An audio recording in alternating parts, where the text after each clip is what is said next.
Hi, welcome back to Kolsky Drones. So today we've got the JJRC Heron, or the X9. So I don't know if you've seen much about this. It's also made by a company called Seafly, and it was a Seafly Dream. Now the big difference is, when the Seafly Dream came out, well actually it came out a bit ago, but there's very few places sell it. It was $300 or £245.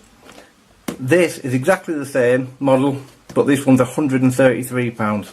And I think it's well worth the money. So let's just have a look what you get in the box. I have had this out of the box previously.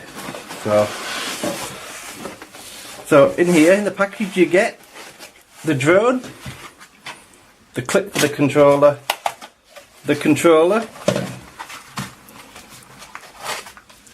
a battery charger, which is nice to see, a mains battery charger that plugs in. Well, the only thing you need to do is buy an adapter, because mine came with a 2-pin plug, but this thing is a proper charger. The battery clips into it like this, and it does actually charge your battery properly. No USB, charges in about an hour and 20 minutes from flat, so it's fantastic. And it also comes with this quick start guide, which hasn't got much detail, not at all really, to be fair, but it does get you flying. But I'll show you on the app that this is already included in the app. So, this is the drone. Let me just pop the battery into it. So, as you can see, it's a Spark clone. It's almost identical, even the battery shape's the same. With one big difference from the other toy grade drones, this actually has a 2-axis gimbal that works. So there you go, it's got a gimbal. It's only 2-axis, not 3. Like the Spark, it's a 2-axis gimbal. The SD card goes in the back, just like the Spark, and it's also got a USB port in the back. So the battery is 11.4 volt, 1000 milliamp. Good for about 10 minutes. So it very Sparkish time as well, but this is a high volt battery. So as you can see, it's almost identical. It comes in black or white. I chose the black one. The white one looks exactly like the Spark, and it's got, as I said, the Seafly Dream. The only difference is the writing on here, and the controller is different on the Seafly. But as you can see, it's extremely nicely finished off, and it's got an optical flow sensor. So it has optical flow, a 2-axis gimbal, and it's full GPS, dual. So it's got GLONASS and GPS. Very, very nice finished off piece of kit.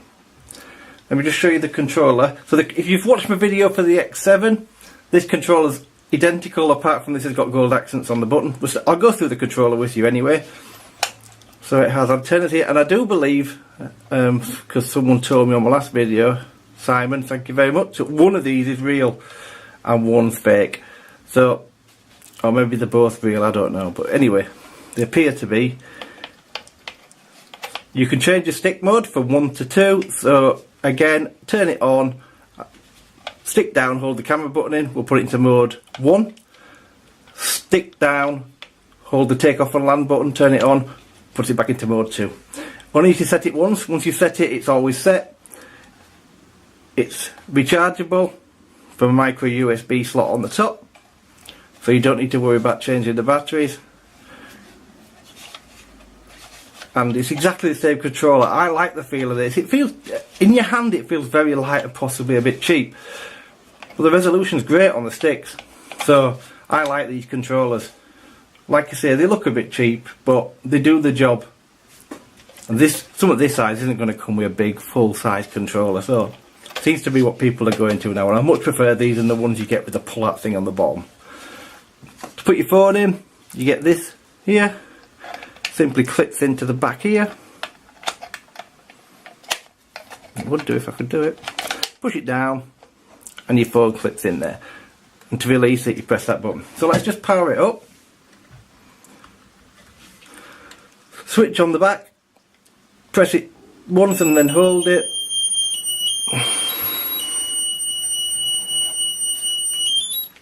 And then your controller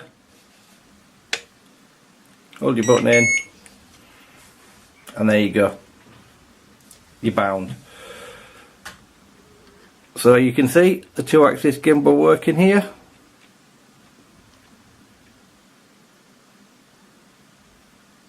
Very smooth actually, and obviously on the controller you have a wheel to control the gimbal.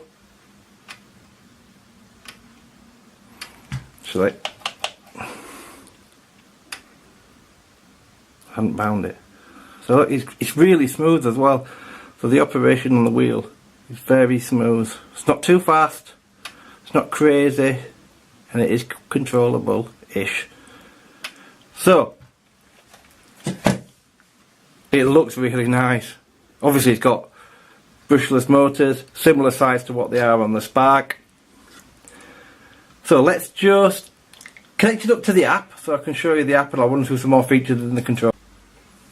So the app it runs on is the Enjoy Fly app, which is the same app as the S7 but with a couple of differences. So let's just connect it to the app. Let's just find the... So if you can see on my phone, I hope this glare's not too much. Let me see if I can get that in so there's no glare. Can you see where it says drone and controller? I'm sorry if it's not fully sharp. I'm struggling with the sun coming in today. Well, not the sun, but the brightness outside. You have to click the controller. The drone is when you want to fly it with your phone. The controller is when you want to fly it with the controller. So we're going to connect to that. Internet unavailable. I should hope so. And then we're going to go into the Enjoy Fly app. We're going to hit Start Flying.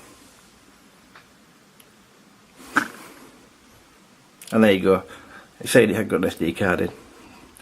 But as you can see, look, next to no lag. I hope you can see that. Let's get rid of that off the screen. I know I've got no SD card. So, brilliant. So as you can see on the top of the screen, it says position. And it says safe flight. In other words, it's got no GPS. So if I click the M button on the controller,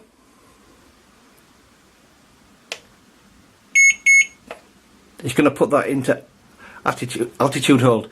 So now it's got altitude hold mode, so you can fly it if you're in a no GPS area, or if you want to fly it indoors. Because remember, it has got a sensor underneath, so it's got an optical flow. And once again, and you're back in position. The app's quite straightforward. So on the bottom you've got your distance, your height, your speeds, vertical speed, horizontal speed. I'm not sure what that LP is actually. Up here you've got how many satellites you've got and the battery of the drone itself. Here you've got your camera controls, and then if I click on where it says position up here, I've got track and orbit, so I've got different modes. Obviously that won't work unless I've got GPS.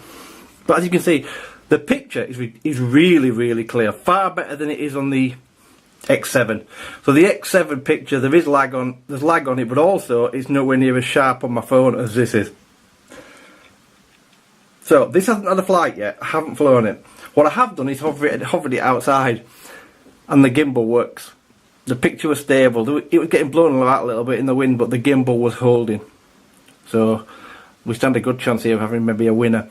Now the camera is 1080p at 30 frames a second, but I'd imagine the cost will have been cut because this thing might not have a great bit rate. This isn't going to have the picture quality of a Spark, don't get me wrong, but if it can produce decent quality video that's stable for 133 quid, surely that's a winner in my book.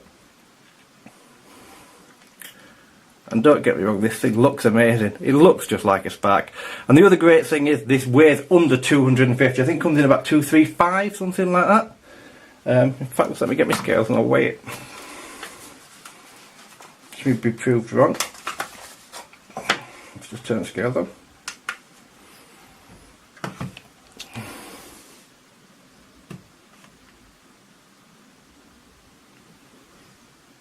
Well, it's actually a lot less. 150 grams it's coming in. I don't know if you can see that on the camera. 151.2. I don't know if you could just make that out on the edge. So it's well under. But you did get. But what I would say is, this isn't going to fly in anything like a strong wind, because it's not that strong the wind outside, and it was getting blown around a little bit. It was not pull and flying it. Don't get me wrong, but your Spark would have definitely handled the wind a lot better than that. But I'm not comparing this to Sparky, and that's not what it's about. This is about the drone itself. And I think for the money, unless it's disastrous when I fly it, this is going to be a decent drone.